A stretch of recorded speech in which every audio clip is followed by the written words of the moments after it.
NdinguPatrick wakamshudulo, ndihlala apha ezone 3. Meeting besinayo today ibi-meeting yokwenza aware abantu kuba ii-elections zethu zika-public zingakhange zikwazi ugqibeka. I-meeting ka-public yayikhwazwe nge-24 emva ko-3 yakhwazelwa for idata nge-25. Nge-25 saya eMabuyaze esitorini, safika khona kukho umntu weRegion uManqaphela owayethunyelwe khona. Now i-public zange igqitywe ngalaa mini, kwamiselwa i-4 yangoJulayi kwi-community hall ezone 2.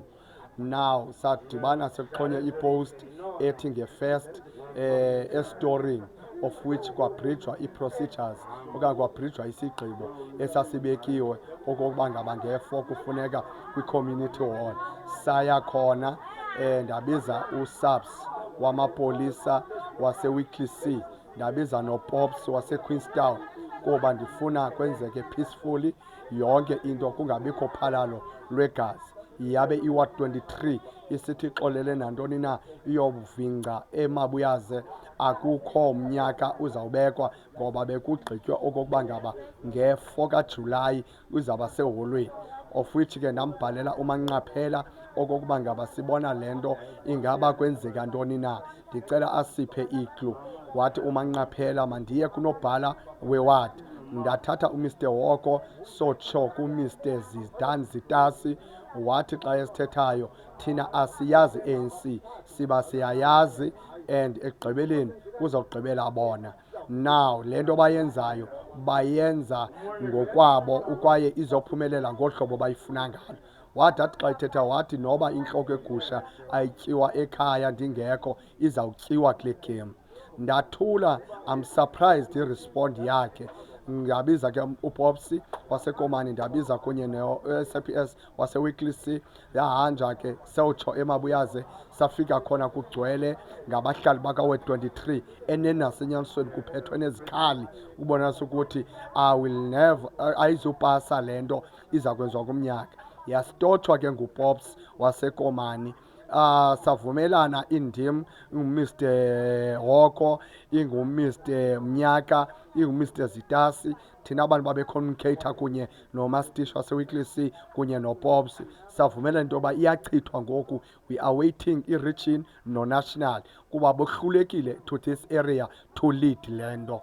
Savumelana ngelitshoyo. Kwa the same day kwathi kusisa, kwathi kubetha u-11 ebusuku wabo Mr Mnyaka ezixhomile, ungukhansila kaWard 23. Sethuswa yileyo into, sa-surprised nayiyo leyo into. Na abantu ke ngoku bebe-confused, benomsindo, bandlongondlongo abantu kanti babafuna uyi-athenda le nto ngezinye iindlela zezigaba.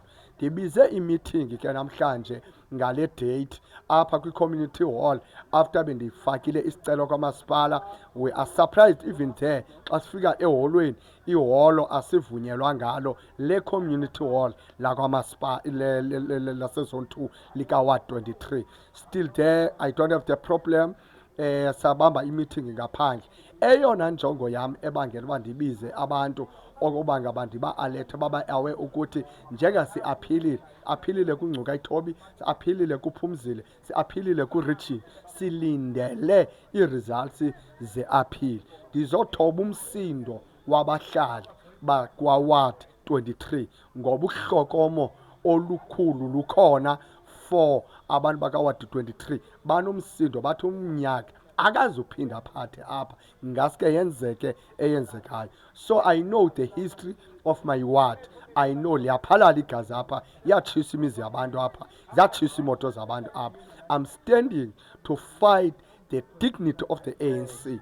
I'm fighting i-value ye-ANC. Kuba i-ANC iluza in-members, iluza in-numbers nje kungenxa yezi zinto zenzekayo. I'm fighting for the ANC. I will die in the ANC until to the end. Enkosi kakhulu.